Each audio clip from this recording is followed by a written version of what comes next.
Welcome to travel and enquiry. ഇന്ന് നമ്മൾ നോക്കുന്ന ഒരു കാര്യം നമ്മളെ ധർമ്മടം മാഹി തലശ്ശേരി ബൈപ്പാസ് തന്നെയാണ്. ബൈപ്പാസിലൂടെയുള്ള ഒരു വൈകിട്ടത്തെ യാത്ര, അതൊരു നല്ല കാഴ്ചയാണ്, നല്ല ഭംഗിയുള്ള ഒരു കാഴ്ചയാണ്. അപ്പോൾ അതിലൂടെ നമുക്ക് യാത്ര ചെയ്യാം. അതേപോലെ തന്നെ ഇതിനു മുന്നേ നമ്മളെ ലൈൻ ചേഞ്ചും കാര്യങ്ങളൊക്കെ ആയിട്ട് കുറേ ഇഷ്യൂസ് കഴിഞ്ഞ വീഡിയോയിൽ ഉണ്ടായിരുന്നു.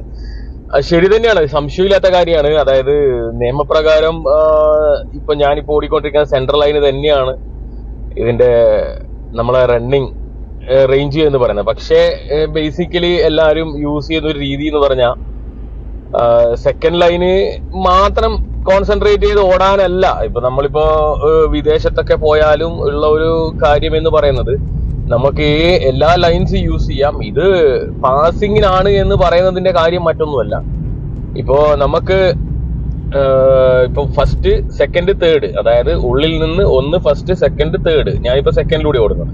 അപ്പോ ഇതിപ്പോ ഫസ്റ്റിലേക്ക് എത്തി, ഫസ്റ്റ് ലൈൻ എന്ന് പറയുന്നത്. ഈ ഫസ്റ്റ് ലൈനിലൂടെ നമ്മൾ പോകുമ്പോ മറ്റു വാഹനങ്ങളും നമ്മളെ പിന്നിലില്ല എങ്കിൽ നമുക്ക് ഫസ്റ്റ് ലൈനിൽ തന്നെ പോകാം എന്നുള്ള ഒരു അലിഖിത നിയമം തന്നെയാണ്. നിയമം എന്ന് പറയുന്നതിന് അലിഖിതമായിട്ടുള്ള ഒരു കാര്യമാണ്. രണ്ടാമത്തെ കാര്യം, ഇപ്പോ നമുക്ക് സെക്കൻഡ് ലൈനിൽ നിന്ന് തേർഡ് ലൈനിലേക്ക് പോയി ഈ ഒരു ഇത് നമ്മളെ ഓവർടേക്കിങ് പാടില്ല ശരിക്ക്. അതുകൊണ്ടാണ് ഇതിനെ പാസിംഗ് ലൈൻ എന്ന് പറയുന്നതിന്റെ കാര്യം തന്നെ. അതിന്റെ കാരണം നമുക്കൊരിക്കലും ഇടതുവശത്ത് കൂടി നമുക്ക് പാസ് ചെയ്യാനുള്ള നിയമം ഇല്ല, അത് അറിയാലോ. അപ്പൊ ഇടതുവശത്തേക്ക് പോയി നമ്മൾ പാസ് ചെയ്യാതെ തന്നെ പോകാൻ വേണ്ടിയിട്ടാണ് നമ്മൾ ഇത് ഒരു ഓവർടേക്കിംഗ് ലൈൻ എന്നുള്ള രീതിയിൽ നമ്മൾ പറയുന്നത്. അല്ലാതെ ഇതൊരു എന്താ പറയാ ഓവർടേക്കിങ്ങിന് മാത്രമേ പറ്റൂ എന്നുള്ള ഒരു നിയമം എവിടെയും ഇല്ല. നമുക്ക് അതിലൂടെ ഓടാം. ഇത് ഫാസ്റ്റ് ലൈനാണ്, ഇത് മീഡിയം ലൈനാണ്, അത് വലിയ വാഹനങ്ങൾക്ക് യൂസ് ചെയ്യാൻ പറ്റുന്ന ലൈനുമായിട്ടാണ് നമുക്കൊക്കെ ഉള്ള ഒരു അറിവ്. എനിക്ക് അതിലൊരു മറ്റൊരു തരത്തിലുള്ള ഒരു അറിവ് ഉണ്ടോ എന്ന് അല്ല, എനിക്ക് അറിവില്ലാത്തത് കൊണ്ടാണോ എന്നും എനിക്ക് അറിയത്തില്ല. ഞാന് മനസ്സിലാക്കിയ ഒരു കാര്യം ഇതാണ്. അപ്പോ ആരോടും ഒരു വാശിക്ക് പറഞ്ഞതല്ല, ഞാൻ മനസ്സിലാക്കിയ ഒരു കാര്യം മാത്രം പറഞ്ഞതാണ്. അപ്പോ നമ്മളിപ്പം മാഹി പാലത്തിന്റെ മുകളിലൂടെയാണ് പോയിക്കൊണ്ടിരിക്കുന്നത്. കാഴ്ചകൾ കാണുന്നുണ്ടാവും, വളരെ നല്ല ഭംഗിയുള്ള ഒരു കാഴ്ച. ഇതേപോലെ തന്നെ ഈ ബൈപ്പാസിലും മഴയുള്ള സമയത്ത് ഓടുന്ന ഒരു വീഡിയോയും കൂടി വരാനുണ്ട്. നല്ല രീതിയിലുള്ള ഒരു കാഴ്ച തന്നെയായിരുന്നു മഴയത്ത് നമ്മളെ ബൈപ്പാസിലൂടെ ഓടുന്നത്. അതൊരു ഭംഗി തന്നെയാണ്. ബൈപ്പാസ് എന്ന് പറയുന്നത് നമ്മുടെ നാട്ടിലെ ആദ്യത്തെ അനുഭവമാണ്. അതേപോലെ തന്നെ നമ്മളെ സ്വന്തം നാട്ടിലുള്ള ഒരു ഇതുപോലുള്ള റോഡിൽ ഓടുക എന്ന് പറയുന്നത് ഒരു സന്തോഷമാണല്ലോ. അതുകൊണ്ടാണ് ഇങ്ങനെയുള്ള എല്ലാ വീഡിയോസും ഇടാൻ ഞാൻ ശ്രമിക്കുന്നത്. നല്ല ഭംഗിയുള്ള കുറെ കാഴ്ചകളാണ്. നമ്മളിപ്പോ ഏതാണ്ട് നമ്മളെ ഇവിടെയുള്ള മാഹിയിലുള്ള ഈ ഒരു ഇത് സിഗ്നലിലേക്ക് എത്തിക്കൊണ്ടിരിക്കുകയാണ്.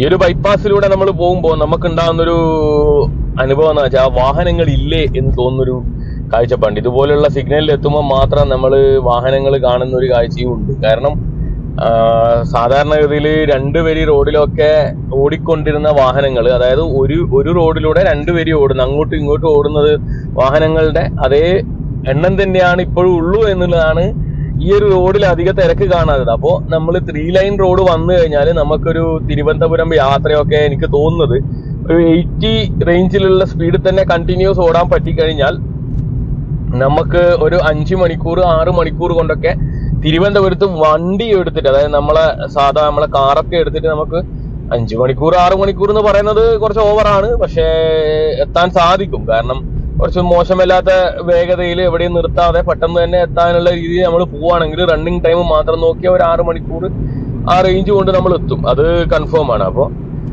ഇങ്ങനെയുള്ള റോഡ് കൊണ്ടുണ്ടാകുന്ന ഗുണം ഇതാണ്. ഇപ്പൊ നമ്മൾ പറയുന്നില്ലേ കേരയിൽ വരുന്നതിനോട് നമുക്ക് എതിർപ്പാണെന്ന്. കേരയിൽ വരുന്നതിനോട് എതിർപ്പ് ഇപ്പോ ഉള്ളത് ഒരു രാഷ്ട്രീയപരമായിട്ടുള്ള നിലപാടുകളിലൂടെ പോകുന്നത് കൊണ്ട് മാത്രമാണ്. അതേസമയം നമ്മൾ കൃത്യമായിട്ട് ഇതിനെപ്പറ്റി ആലോചിച്ചാൽ ഇപ്പം നമുക്ക് ഈ ഒരു ബൈപ്പാസ് വന്നതിന്റെ ഗുണം, ഇനിയിപ്പം നാളെ മറ്റന്നാളെ ഈ ഒരു 3 വരി റോഡ് കേരളത്തിൽ മൊത്തം വരുന്ന സമയത്ത് നമുക്ക് ഉണ്ടാവുന്ന ഒരു ഗുണം, അത് അതേപോലെ തന്നെയാണ് ഈ കേരളയിൽ വരുമ്പോൾ എന്ന് പറഞ്ഞാൽ നിങ്ങളിപ്പോ നമ്മൾ 6 മണിക്കൂർ തിരുവനന്തപുരത്തേക്ക് എന്ന് മനസ്സിൽ പറയുന്ന 7 മണിക്കൂർ കൂട്ടിക്കോ, അങ്ങനെ ഉണ്ടാവും 2 മണിക്കൂർ കൊണ്ട് തിരുവനന്തപുരം എന്ന് പറയുന്നത് ഭയങ്കര കാര്യം തന്നെയാണ്, അതിലൊരു സംശയവും ഇല്ല. അപ്പൊ നമ്മള് മനസ്സിലാക്കേണ്ട ഒരു കാര്യം, നമ്മള് ഒന്നിനെയും മുഖം തിരിച്ച് വെക്കണ്ട.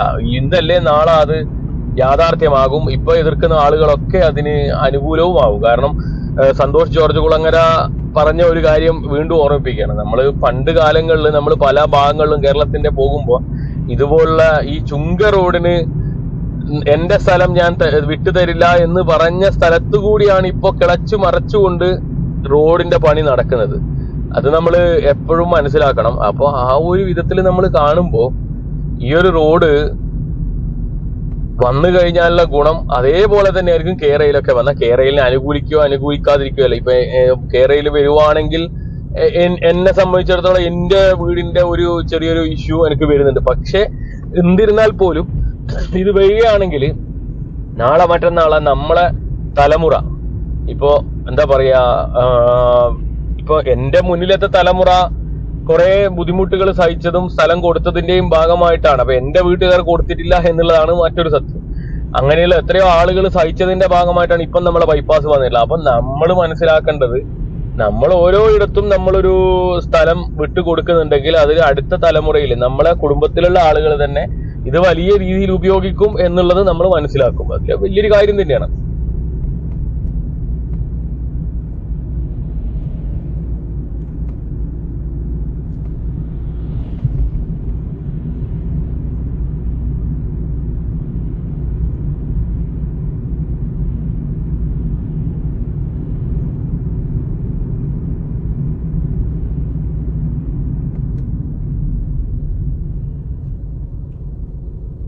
ഇപ്പം ബൈപ്പാസിന്റെ ഒരു ഭംഗി നിങ്ങൾ ആസ്വദിക്കുന്നുണ്ടാവും എന്നും കൂടി കരുതുന്നു. നമ്മളിപ്പോ സംസാരിച്ച് ഏതൊക്കെയോ രംഗങ്ങളിൽ എത്തിപ്പോയി. നമ്മള് കാണുന്ന ഒരു കാഴ്ചയില് ബൈപ്പാസിന്റെ ഒരു ഭംഗി എന്ന് പറയുന്നത്, ഇപ്പൊ എന്റെ അനുജനൊക്കെ പറയും നമുക്കിപ്പോ ഗൾഫിലുള്ള നിങ്ങളെല്ലാം കാണിക്കുന്ന റോഡ് പോലെ തോന്നുന്നു. പക്ഷേ അതിനേക്കാളും ഭംഗിയാണ് ഈ ഒരു യാത്രക്ക്. കാരണം ഗൾഫില് നമുക്ക് ഇരുവശത്തും വെറും വിജനമായി കിടക്കുന്ന ഒരു മരുഭൂമി സിസ്റ്റം അല്ലാതെ വേറൊന്നുമല്ല ഇത്. പക്ഷെ നമുക്ക് ആ ഒരു നമ്മളെ ഈ ഒരു സ്കൈന്റെ സ്റ്റൈലും അതേപോലെ തന്നെ നമ്മൾ ഇരുവശത്തുമുള്ള പച്ചപ്പും ഒക്കെ ആസ്വദിച്ചുകൊണ്ടുള്ള ഒരു യാത്ര എന്ന് പറയുമ്പോൾ വേറെ തന്നെ ഒരു രസമാണ്. നമ്മൾ ശരിക്കും ഒരു യൂറോപ്യൻ ടച്ചൊക്കെ കിട്ടും നമ്മളെ യാത്രക്ക്. അത് നമ്മളെ നാട്ടിന് മാത്രമേ കിട്ടുള്ളൂ. കാരണം നമ്മളെ നാടിന്റെ ഒരു ഭൂപ്രകൃതി അതേപോലെയുള്ള മറ്റ് സ്ഥലങ്ങളുണ്ട്, ഇല്ല എന്നല്ല. പക്ഷെ നമ്മളെ നാട്ടില് വേറെ തന്നെ ഒരു ഭംഗിയാണ്, തെങ്ങും കാര്യങ്ങളൊക്കെ ആയി. അപ്പൊ അതിന്റെ അടിസ്ഥാനത്തില് നമ്മൾ നോക്കുമ്പോ നല്ല ഭംഗിയാണ്. നമ്മളിപ്പോ ഏതാണ്ട് ചോനാടം റേഞ്ച് എത്തി. ഏതാണ്ട് നമ്മളെ ഈ ഒരു ഇതില് ടോൾ ബൂത്തിനടുത്ത് എത്താറായിട്ടുണ്ട്.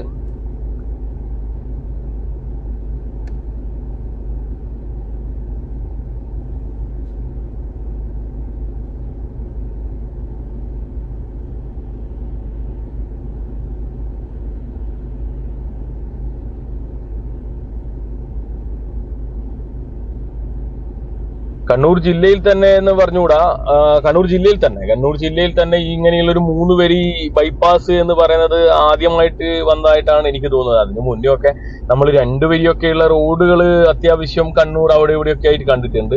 പക്ഷെ 3 വരി ഇതുപോലെ ക്ലോസ്ഡ് ആക്സസ് ആയിട്ടുള്ള ഒരു ബൈപ്പാസ് നമ്മളെ ഒരു ലൈഫിൽ തന്നെ ആദ്യമായിട്ട് കാണുന്ന ഒരു കാഴ്ചയാണ്. അതിന്റെ ഒരു എക്സൈറ്റ്മെന്റ് എല്ലാവർക്കും ഉണ്ട്. പല ആളുകളും വെറുതെ ഒന്ന് ഇത്ര 18 കിലോമീറ്റർ ഓടിയിട്ട് വരാമെന്ന് പോയിട്ട് ചിന്തിച്ചു പോകുന്ന ആളുകൾ നമ്മളെ നാട്ടിൽ നിറയാണ്. അപ്പൊ നമ്മള് ഇപ്പം വിദേശത്തുള്ള ആളാണ് ഞാനും. അപ്പൊ നമുക്കിതൊക്കെ ഓപ്പൺ ആക്കുമ്പോൾ നമുക്കിതൊക്കെ ഒന്ന് കാണണം എന്നുള്ളൊരു ആഗ്രഹമുണ്ട്. അതുകൊണ്ടാണ് ഞാൻ ഈ ഒരു വീഡിയോ ഇങ്ങനെ ചെയ്യാനുള്ള കാരണം. നമ്മളിപ്പോ വിദേശത്തുള്ള ആളുകൾ ചിലപ്പോൾ അത്യാവശ്യത്തിന് വരാൻ പറ്റാത്ത ആളുകളും ഉണ്ടാവാം. അപ്പൊ അങ്ങനെയുള്ള ആളുകൾക്ക് ഈ ഒരു വീഡിയോ കണ്ടാൽ എത്രത്തോളം അതിന്റെ ഒരു എഫക്ട് കിട്ടുന്നത് എനിക്ക് അറിഞ്ഞുകൂടാ. എന്നിരുന്നാൽ പോലും എന്നാൽ കഴിയുന്നത് ഞാൻ ചെയ്യുന്നു, അത്രേ ഉള്ളൂ.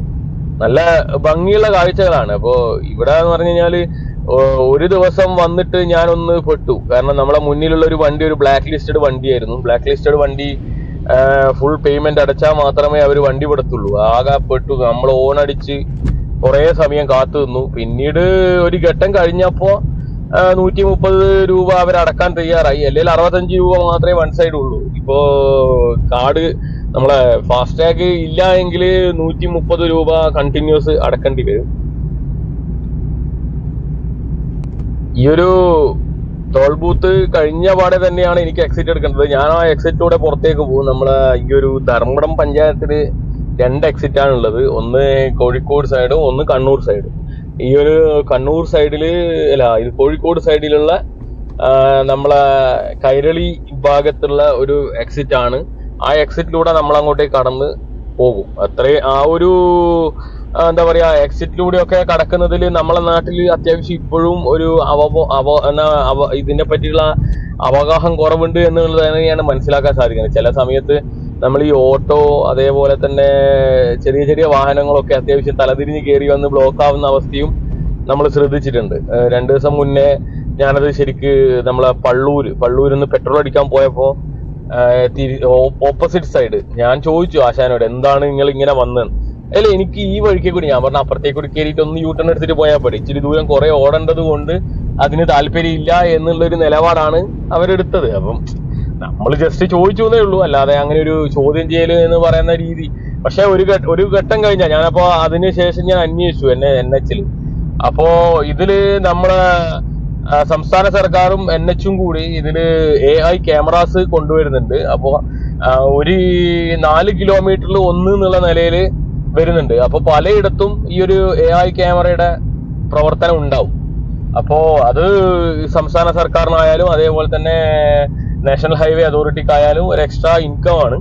അപ്പൊ അതിന്റെ അടിസ്ഥാനത്തിൽ ആ ഒരു സിസ്റ്റവും കൂടി വന്നു കഴിഞ്ഞാല് കുറച്ച് ഈ ഒരു എന്താ പറയാ, നിയമത്തെ ഭയന്നിട്ടെങ്കിലും കുറച്ചുകൂടി ഒന്ന് മെച്യൂർഡ് ആകും നമ്മളെ ഡ്രൈവിംഗ് സിസ്റ്റം എന്ന് എനിക്ക് മനസ്സിലാക്കാൻ സാധിച്ചിട്ടുണ്ട് അവർ പറഞ്ഞതിന്റെ അടിസ്ഥാനത്തിലാണ്.